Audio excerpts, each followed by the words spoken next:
ஓம் சரவணபவ. முருகப்பெருமானை துதிக்கக்கூடிய அடியார்களுக்கு எப்பொழுதும் உயர்வானதே இருக்கும். முருகப்பெருமானை சதா சிந்தித்து கொண்டே இருக்கக்கூடிய அடியார்களுக்கு அவர்கள் சிந்தனையிலே முருகப்பெருமான் நின்று அவர்களை வாழ்க்கையில் உயரத்திற்கு நிச்சயம் கொண்டு செல்வார். ஞானமாக நின்று அவர்களுக்கு வழிகாட்டுவார்.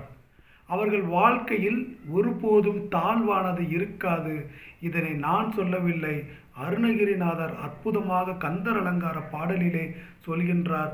முருகப்பெருமானை ஒருபோதும் மறவாதவர்களுக்கு தாழ்வென்பதே இல்லை, எப்பொழுதும் உயர்வுதான் என்று கூறுகின்றார்.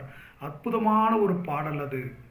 சேந்தனை கந்தனை செங்கோட்டு வெற்பனை செஞ்சுடர்வேல் வேந்தனை செந்தமிழ் நூல் விரித்தோனை விலங்குவள்ளி காந்தனை கந்த கடம்பனை கார்முகில் வாகனனை சாந்துனை போதும் மறவாதவர்க்கு ஒரு தாழ்வில்லையே. சேந்தனை சிவந்த திருமேனியுடைய முருகப்பெருமானை, கந்தனை கந்த பெருமானை, செங்கோட்டு வேலவனை செங்கோட்டில் எழுந்திருக்கக்கூடிய செங்கோட்டில் எழுந்திருக்கக்கூடிய முருகப்பெருமானை, சிவந்த வேலுக்கு தலைவனை, செந்தமிழ் நூல்கள் பரவும்படி செய்பவனை, விளங்குகின்ற வள்ளியம்மையின் கணவரை, பரிமள மிகுந்த கடப்ப மலராலான மாலையை சூடியிருக்கக்கூடியவரை,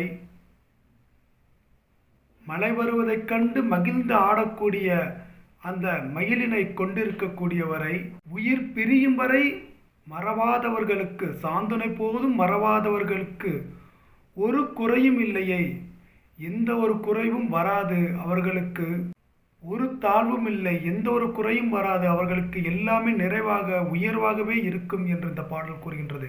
எனவே நீங்கள் வாழ்க்கையில் எந்த ஒரு சூழ்நிலை ஏற்பட்டாலும் முருகப்பெருமானை மறக்காது அவரை எப்பொழுதும் தியானித்து கொண்டே இருப்பவர்களுக்கு, அவர் தியானித்து கொண்டே தங்களுடைய கடமைகளை செய்பவர்களுக்கு எப்பொழுதும் வெற்றியே கிடைக்கும், உயர்வே கிடைக்கும். அவர்கள் வாழ்க்கையில் மென்மேலும் உயர்வார்கள் என்று இந்த அற்புதமான பாடலை படித்து நீங்களும் பயன்பெறுங்கள்.